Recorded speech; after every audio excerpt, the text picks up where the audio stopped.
கர்த்தருடைய வார்த்தையை கேட்க வந்த உங்களை ஆண்டவராக இயேசு கிறிஸ்து உங்களை ஆசீர்வதிக்கும்படியாக நான் ஜெபிக்கின்றேன். இன்றைக்கு ஆண்டவராக இயேசு கிறிஸ்து சிலுவையில் சொன்ன இரண்டாம் வார்த்தை. லூக்கா 23 அதிகாரம் 43 வசனம். இன்றைக்கு நீ என்னோட கூட பரதேசில் இருப்பாய் என்று மெய்யாகவே உனக்கு சொல்லுகிறேன் என்றார். இயேசுவுக்கு இரண்டு பக்கமும் சிலுவையில் தொங்கின அந்த இரண்டு கல்லர்களைப் போலவே இன்றைக்கும் சிலுவையில் தொங்கும் இயேசுவை குறித்து இந்த உலகத்துக்கு மக்கள் இரண்டு விதமாக எண்ணுகிறார்கள். ஒரு கள்ளன் இந்த இரட்சகரையும் அவரால் உண்டாக்கக்கூடிய இரட்சிப்பையும் இகழ்ந்து பேசுகின்றான். இன்னொருவன் கள்ளனோ இந்த இரட்சகரையும் இரட்சிப்பையும் ஏற்றுக்கொள்ளுகின்றான் என்று சொல்லி நாம் பார்க்கின்றோம். 1 கொரிந்தியர் 1 அதிகாரம் 18 வசனம். சிலுவையை பற்றிய உபதேசம் கெட்டு போகிறவர்களுக்கு பைத்தியமாய் தோன்றுகிறது என்று வாசிக்கின்றோம்.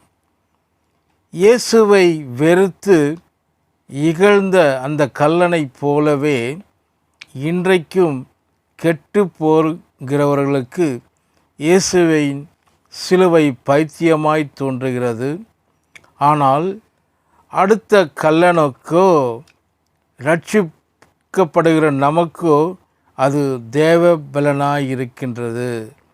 லூக்கா 23 அதிகாரம் 39 வசனத்தில் நீ கிறிஸ்துவானால் உன்னையும் எங்களையும் ரட்சித்துக்கொள் என்று இயேசுவை இகழ்ந்தான். சிலுவையில் தொங்கி பாடுபட்டு கொண்டிருக்கும்போது கூட அவன் உள்ளத்தில் எந்த ஒரு மாற்றமும் ஏற்படவில்லை. தங்களுடைய தவறுகளை ஒருபொழுதும் உணர்வது கிடையாது.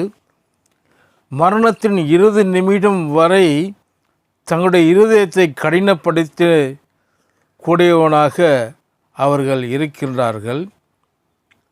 அடுத்தவனும் பொல்லாத குற்றவாளிதான். ஆனால் அவன் சிலுவையில் தொங்கின போது தான் மனம் திரும்புவதற்கு இதுதான் கடைசி தருணம் என்பதை உணர்கின்றான். ஆண்டவரே, நீர் உம்முடைய ராஜ்யத்தில் வரும்பொழுது அடியேனை நினைத்தருளும் என்று லூக்கா 23:42 வசனத்தில் இவ்வாறாக சொல்லுகிறது. இயேசு அடிக்கப்பட்டு நொறுக்கப்பட்டு ஏறக்குறைய நிர்வாணமாக உடம்பெல்லாம் உலத நிலம் போல் மாறி அலங்கோலமாக சிலுவையில் தொங்கிக் கொண்டிருந்தார். அந்த நிலையில் அவரை பார்த்த அவன் இவர்தான் என் இரட்சகர் என்பதை, இவர் ஒரு ராஜா என்பதையும், இவனுக்கென்று ஒரு ராஜ்யம் இருக்கிறது என்பதையும், அந்த ராஜ்யம் நித்தியமான ராஜ்யம் என்பதையும் புரிந்து கொண்டான். அவன் செய்த அற்புதங்களையும் கண்டதினால் அவன் விசுவாசிக்கவில்லை. சிலுவையில் தொங்குகிற இயேசுவை பார்த்து அவன் விசுவாசித்தான். தன் வாழ்க்கையில் கிடைத்த கடைசி வாய்ப்பு அவன் சரியாக பயன்படுத்தி கொண்டான். தன்னுடைய உலக வாழ்க்கை வீணாக்கி போனாலும் இந்த உலக வாழ்க்கைக்கு பிறகு நித்திய வாழ்வு ஒன்று இருக்கிறது. அதையாவது சரியான விதத்தில் வாழ வேண்டும் என்பதை தீர்மானித்து கொண்டான். நித்தியத்தை வீணடிப்பதில்லை, அதை இவரோடே நான் கழிப்பேன் என்று தீர்மானித்தான். ஆகவே தான் அவர் சொல்கின்றான் லூக்கா 23:42, ஆண்டவரே, நீர் உம்முடைய ராஜ்யத்தில் வரும்போது அடியேனை நினைத்தருளும் என்றான். சிலுவையில் தொங்குகிற இயேசுவை ஆண்டவரே என்று அழைத்தான். அவரை தன்னுடைய ஆண்டவராக ஏற்றுக்கொண்டு அறிக்கை செய்தான். தன்னுடைய இரட்சிப்பை அன்றைக்கே அவன் பெற்றுக்கொண்டான்.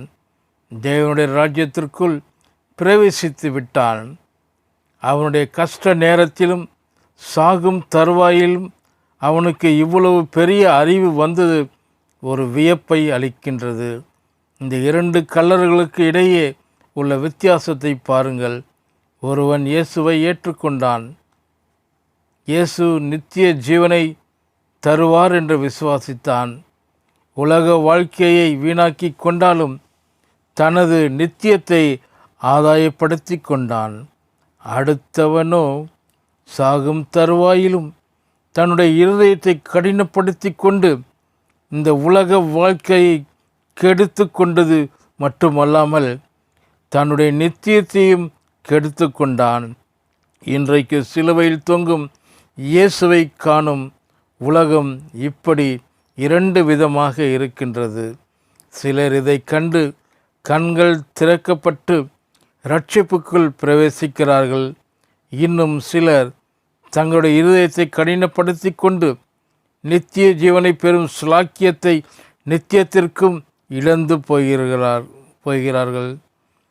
இயேசுவின் உடன் சிலுவையில் தொங்கிய அந்த 2 கல்லர்களுக்கும் நித்திய ஜீவனை பெறுவதற்கு அது கடைசி தருணமாக இருந்தது.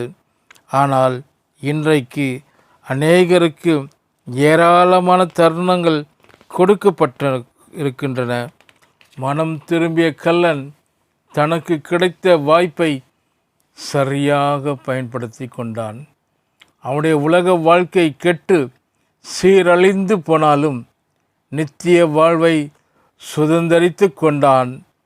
நாம் இன்றைக்கு நமக்கு கிடைக்கின்ற முதல் தருணத்தையே சரியாக பயன்படுத்தி கொண்டால் நம்முடைய உலக வாழ்க்கையிலும் நித்தியத்திலும் தேவனுடைய ஆசீர்வாதத்தை பெற்று அனுபவிக்க முடியும்.